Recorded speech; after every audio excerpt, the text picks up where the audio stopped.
if you jump a mature buck, how long before that buck will use that bed again? I'm always afraid of doing more harm than good right before season scouting. Thank you. Hmm. So that's a wide open question because I've seen it where you jump them, you stand there, and 15 minutes later they come sneaking back, and I've Mm-hmm. seen it where you jump them and the next morning they come right back, and I've seen it where you jump them and they never ever ever ever come back. So um, there's a couple of different ways you spook a buck. I mean, there's a soft bump, which is they heard something, they know something's not right, they're going to get up and move because they're a little spooked, but they don't know what's going on. And there's they seen you, they smelled you, they heard you, they looked you in the eyes, kind of running out of their 90 miles an hour, bowling over trees, blowing spook. And there's everything in between, right? So there's a hard bump and a soft bump. I think you hard bump a buck, he's a lot less likely to come back ever to that Hmm. same spot. I think if you soft bump a buck, he might be right back. He might not be back that season. It's always a guess. Um, but they do come back enough that it's worth hunting. You know, it sounds like from the question that you're saying that you're scouting right before season, which I probably wouldn't really recommend scouting in bedding areas right before season bumping bucks. I would recommend that type of scouting is you're sneaking around finding where bucks live and hunting them the next day, or I mean that day, same day you snuck through there, um, or you're watching them from a distance scouting, or you're putting cameras on food source and then figuring out where they're at. But I wouldn't exactly go bumping them out of beds during season and then hunt there personally.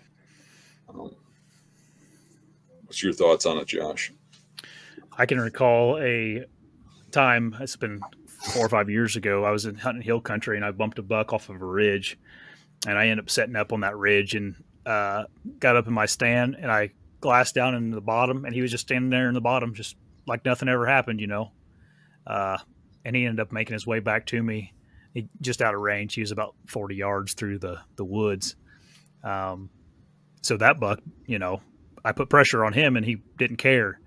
But I'm sure there's been more times than not where you know I don't, I bump them and I never see them again, or they go to the next county. So it just, I mean, pretty much exactly what you said. Um, if you're sneaking around, if you're doing preseason scouting, like Dan said, maybe you can do some like less intrusive scouting, as what I would do to try not to bump those bucks. I Um, think a lot of it might be situational on what they've learned or through their lifetime too. yeah, Um, you might have a buck that got bumped, came back, and got an arrow through its back straps, and you might have a buck that he's had people walk through pheasant hunting. He walks in a circle, watches them leave, comes back, and he's watching them leave as he's walking back into bed, and he does that over and over and over again, and he's used to that. So it can be situational, and they're just like people if you think about it. I mean, if you got into a street fight one day and you got beat so bad you ended up in the hospital for 3 weeks. You get out, I don't think you're going to go jump in another street fight too quick. But yeah, if you won the street fight, you might be feeling a little cocky and you might go out and get in another one. So I kind of look at it as like you don't know where that deer is, what's in his mind and what he's thinking. You can only relate it to how he was bumped, kind of, and how he reacts. And each deer is an individual. So, like in Josh's case, he saw how that buck reacted. If he ran into that buck again, or if he was still hunting that buck, he could expect it to react kind of similar again. yeah, yeah. I mean, you have a story where you bumped like a bump like 3 times, or buck 3 times, didn't you, or something like that? It kept just being there. Every time you'd come back, you'd be like, "It's probably ain't going to be here," and then you'd be like, "Gosh dang it, there he Right was now, again." I finally hunted there. He finally didn't show back up, but I Yeah, had to walk through that this area in order to get to this whole vast area, and because there's a way I had to cross a creek.